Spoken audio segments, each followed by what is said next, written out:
네, 먼저 KBS 서영민 기자님이십니다. 큰 박수로 맞이해 주십시오. 안녕하세요. KBS 서영민 기자입니다. 이번에 가난한 노인의 낮과 밤 흔적을 방송하고 네, 이달의 탐사보도상을 받게 됐습니다. 감사드립니다. 네. 저희 보도는 제 보도는 일단 제가 출입처 시절에 기획재정부 출입하던 시절에 시작됩니다. OECD에서 한 2년에 한 번씩 와서 한국 스냅샷 보고서를 발표하는데 경연으로 그때 한국에 대해서 설명할 때 우리나라는 참 당신의 나라는 정말 급속히 발전했고 상당히 놀라운 성과를 거뒀는데 두 가지의 어둠이 있다. 네, 좀 이해하기 좀 힘든 게 있다라는 취지로 얘기를 합니다. 그 중에 하나가 아, 청년이 일을 하지 않고 일할 준비를 너무 오래 한다. 청년 실업률이 높다라는 종류의 얘기였고 다른 하나는 왜 이렇게 노인들이 가난하다고 나오는지 모르겠다라는 겁니다. 근데 그 얘기는 다음 네, 바로 그냥 이 얘기를 하시죠. 네. 요 숫자입니다. 빈곤율이 노인에 가서 치솟습니다. 다른 나라들도 뭐 조금 올라가긴 합니다. 근데 우리나라 같은 나라는 없습니다. OECD 국가 중에서 75세 이상은 54%가 빈곤한 걸로 나옵니다. 상대 빈곤인데 굉장히 높죠. 숫자는 높죠. 그래서 숫자를 보면 와 심각하구나 하는 생각을 할 수 있습니다. 그리고 이 숫자를 해외랑 비교를 해보면 오 그렇게 불평등하다는 미국에 비교해도 비교 자체를 할 수가 없어요. 뭔가 숫자가 이상한 게 아닌가 싶을 정도로 숫자가 너무 높습니다. 대한민국은. 이해하기 어렵죠.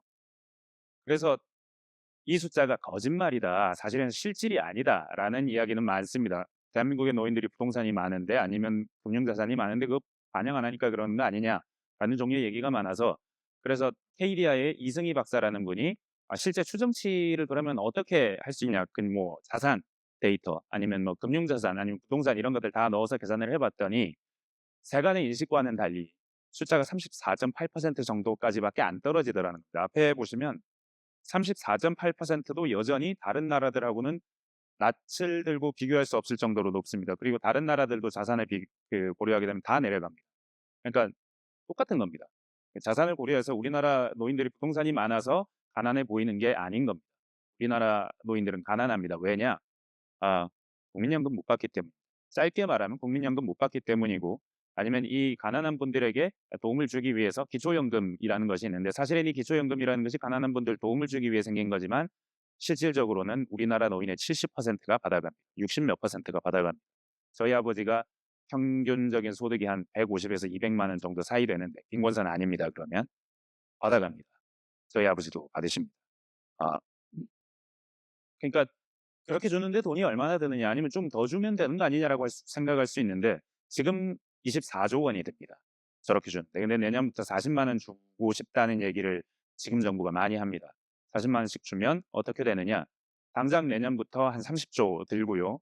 더 큰 문제는 2070년 얼마 되느냐 숫자를 한번 보십시오. 우리나라 1년 예산이 500조, 600조입니다. 근데 기초연금만 100조, 120조가 되는 겁니다. 30만 원, 40만 원 이렇게 불가능합니다. 그러면 답은 나와 있습니다. 만약에 기초연금이라는 제도를 활용할 거면 지금처럼 70% 주면 안 됩니다. 훨씬 더 적게 줘야 돼요. 적게 주면 지금 주는 돈을 가지고도 더 많은 분들에게 더 도움이 필요한 분들에게 더 많이 줄 수 있습니다. 제 이야기는 이런 뼈대를 가지고 있습니다. 이건 모두가 아는 이야기고 관심 있는 분들이라면 누구나 다 이 얘기를 생각합니다. 근데 이 숫자는 중요성을 스스로 드러내지 않습니다.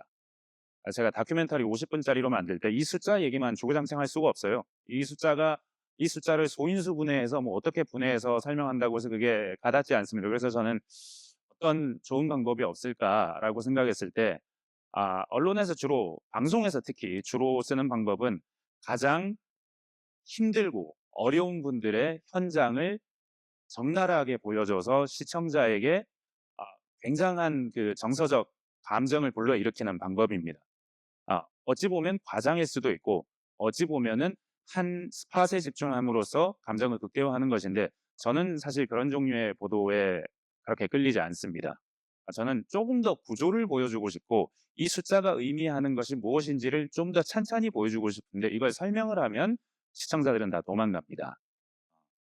그래서 제가 쓴 방법이 데이터를 찾아보자라는 것이었고 KT에서 서울시 정보광장이라는 데가 있습니다. 데이터가 굉장히 많습니다. 처음에는 거기에 지하철 승하차, 무임승차 승하차 인원수가 거기 통계가 있다고 해서 보러 들어갔다가 가만히 보다가 이게 무슨 큰 의미가 있을까? 이 자체가 무슨 큰 의미가 있을까 생각하다가 거기서 좀 더 뒤져보니까 서울시 이동 데이터가 있어요. 그걸 KT가 만듭니다. 이 데이터를 보니까 나이도 나와 있고 그 성별도 나와 있고 사는 곳도 나와 있고 출발지와 종착지가 나와 있고 얼마나 머물렀는지가 나와 있고 다양한 정보가 그 안에 다 들어있더라고요.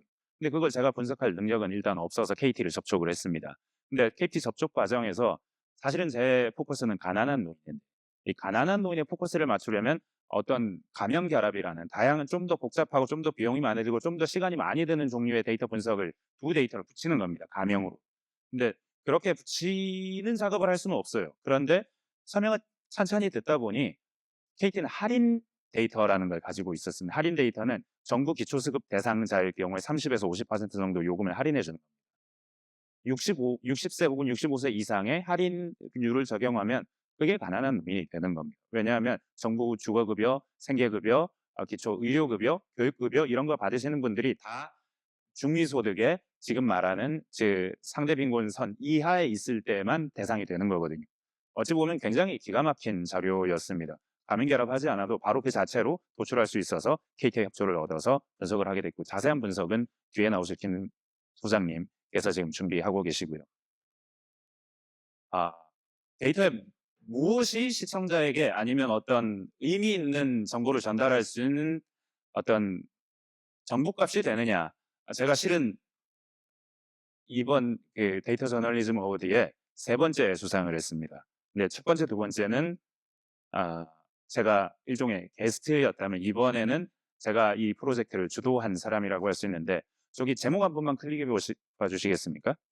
2012년 대선 여야조. 네, 예, 이거죠. 트위터에서 박근혜 문재인 그 후보가 겨뤘을 때 데이터 조작했다는 겁니다. 클릭이 안 되나요?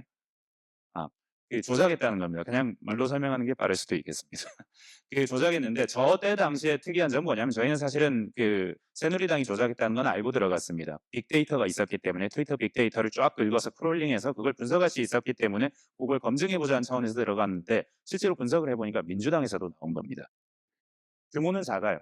아주 작고 일부 소수가 했고 그러나 분명히 당사 사무실에서 했고 본인이 불법적이라는 사실을 알고 있었는데도 데이터 조작을 했습니다. 이 경우에 무엇에 포커스를 둬야 하느냐. 저는 새누리당이 선거에서 조작을 했습니다라는 기존에 알려져 있는 데이터, 법적 처분까지 받고 있는 이 데이터보다는 민주당 쪽에서도 했습니다. 그동안 피해자로만 알려져 있던 민주당 쪽에서도 했습니다. 조직적인 여부는 밝혀야 하겠지만 데이터에는 분명히 드러납니다. 이런 얘기를 했습니다. 보도였고요. 그때 당시에 포인트는 민주당이었습니다.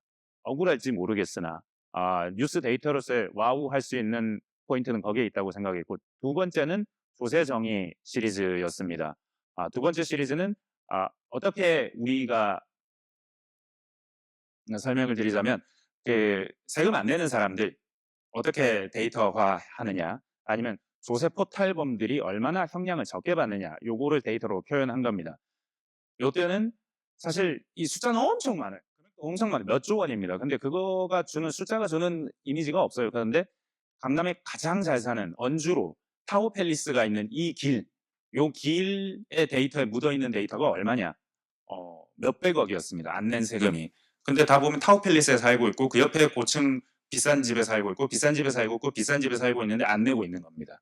아니면 강남에 현대아파트가 있는 동네에 동사무소에 뭐 몇백억이 걸려 있습니다. 보니까 거기 살다가 주소 불명자가 된 사람들 거기에 그냥 걸려 있는 겁니다. 근데 이 사람들이 과연 못 살까요? 그 동네 살던 사람들이 하는 물음표를 던지게 되는 겁니다. 그런 포인트가 와우였다고 하면 코로나 경제 타격은 그냥 클릭해봐 주시면 뭐 좋을 것 같습니다. 저기는 텍스트 기사로 보여드리는 게 나을 것 같은데 스크롤해 내려봐 주시면 이게 뉴욕타임즈 기사입니다. 조금만 더 내려주시면 뉴욕타임즈 기사입니다. 코로나 직후에 어떤 소비가 얼마나 떨어졌고 얼마나 올라왔는지를 빅데이터를 가지고 추적한 겁니다. 개인들이 쓰는 가계부, 뭐 기타 등등의 어떤 앱 같은 것들, 스마트폰에 들어있는 앱들, 저게 우리나라는 그때 안 됐어요. 근데 캐시노트라는 소상공인 자영업자 앱이 있었고, 그걸 보면 좀 비슷한 데이터가 나옵니다. 쭉 긁어봐 주시면 이를테면 그 어떤 빅데이터 좀 더 내려봐 주시면 그래프가 하나 나올 겁니다. 이런 종류 데이터고, 더 내려봐 주시면 품목별로 나옵니다. 품목별로 나오고, 어디가 진짜 그 불이익을 받았는지, 힘들었는지, 아니면 마트 편의점 오히려 올랐습니다. 그때 기억하시면 아시겠지만, 세부적인 데이터가 보이면 세부적인 정책 대응이 실시간으로 가능하다, 이런 차원에서 의미가 있었다고 볼 수 있고, 마지막은 전수조사를 한 데이터인데, 근데 그 시간상 조건을 조금 생략하고 간단하게 넘어가 보면 어떤 이 데이터가 뭔가, 그러니까 제가 전달하고자 하는 의도는 그 임성재 셰프처럼 제가 전달하고자 하는 의도는 노인 빈곤이 심각하고 이 문제를 우리가 해결해야 한다는 것인데, 목소리를 아무리 높여봐야 큰 소용이 없습니다. 근데 이 데이터로서 우와, 저런 측면이 있다고 라고 하는 그 어떤 것을 보여줄 수 있다면 관심을 불러일으킬 수 있는 면이 있지 않는가, 항상 과거의 데이터 관련 보도를 할 때 생각해왔고, 이번 데이터 보도에서는 보면 파워포인트로 넘어가 주실 수 있을까요? 네, 이게 일단 구조입니다. 가난한 노인들이 저기를 많이 가더라. 종로상가부터 청량리까지를 많이 가더라. 얼마나 많이 가는지가 시각적으로 드러납니다. 이건 김 소장님께서 해주신 건데, 제가 주목했던 건 여기입니다. 여기 강남 한복판입니다. 선릉역입니다. 왜 저기에 가난한 사람들이 갈까? 다른 곳은 그 거점들이 보면 임대주택이 많은데 왜 저기에 갈까? 안 움직이는데 하나만. 네, 저기에 노인들을 상대로 하는 다단계 영업이 활개를 치고 있었습니다. 그래서 사실 기사로도 소장님께서도 기사가 있다고 이런 이유가 있지 않을까요? 해서 저희가 직접 가봤어요. 현장에 가봤더니 사실 현장에 간다고 잡을 수 있을까 하는 반신반의한 측면도 있었는데 정말 많으세요. 데이터가 현장을 설명하고 있었습니다. 이상한 데이터가 보였을 때 그 데이터를 통해서 얻어낼 수 있는, 현장에서 얻어낼 수 있는 취재가 잘 어우러졌는데, 정말 가서 보면 노인들이 정말 많고 그 동네에 있는 주민들은 다 알고 있어요. 그래서 우리 뭐 노인들 많은 곳 없으세요? 물어보면 그 뭐 노인들 피해 주는 거 말하는 거예요? 다단계 말하는 거예요? 저기 있는데 저기 있는데 저기 있는데 다 그러는 겁니다.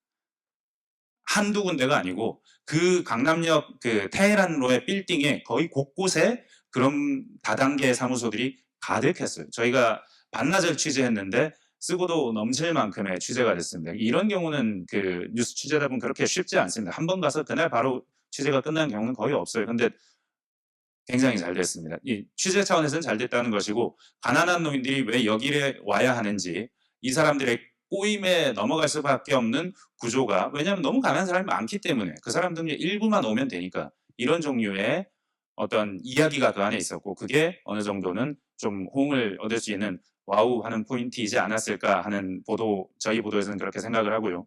이 보도 분석이 어떻게 나왔는지는 저희 김승범 소장님께서 설명을 해주시겠습니다. 없으셨으면 저는 볼 수 없었을 겁니다.